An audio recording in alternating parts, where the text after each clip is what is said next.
spiritual archaeology. What is it? When I say this and when I refer to it, some people have said to me that they believe it to be the discovery process of finding out about different spiritual practices.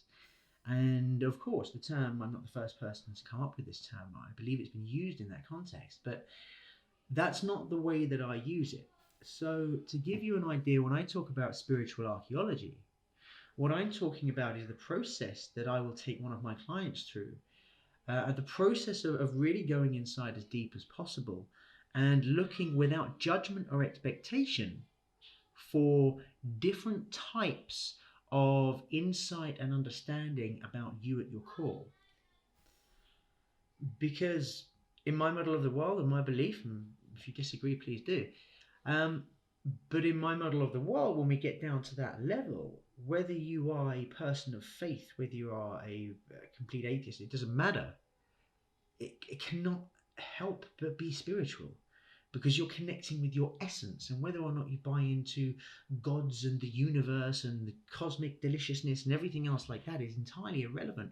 When you connect to your true self, it's a spiritual experience. It really, really is.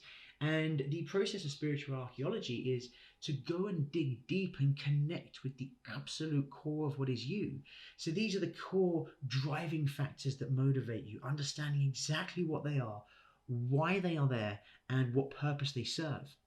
But also to start to locate those triggers that you may have within you, those triggers which have been installed due to experience that you've had over the years, which are inherently connected to some kind of root fear.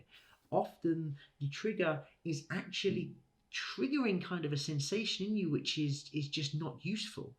For example, you could have a bit of road rage with somebody, and it triggers this inner reaction of danger and aggression, and this is just a passing, fleeting thing. But maybe that trigger is connected to something traumatic which happened to you in the past, and the small reminder of that can push this trigger and send the pulse straight down into this core fear, and it feels a lot worse than it is. So spiritual archaeology is we basically wander around the space of your self, and we look to understand the landscape.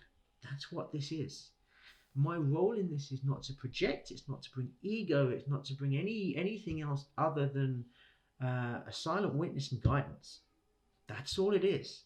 And it's not always that I've been able to actually do this work, because you really have to remove yourself from the situation in order to be this empty vessel for the other. So I hope this is offered some clarity around what spiritual archaeology is. For me, if you are somebody who is looking to resolve some kind of conflict, pain, or trauma in their life, this is an incredibly powerful process. For somebody who's looking to connect to their life purpose, again, this is an incredibly powerful process. But for somebody who just kind of feels like they're stuck in the mud, they may have connected to their purpose, they don't feel like there's any specific traumas there, what spiritual archaeology can do is give you a greater sense of awareness about yourself, which can act as a fantastic catalyst for you to really grab hold of any unrealized potential that exists within you. So I hope this has been useful. If you want to find out more about spiritual archaeology, reach out to me on my webpage, pinealnick.org, and I hope we get to connect soon. Bye for now.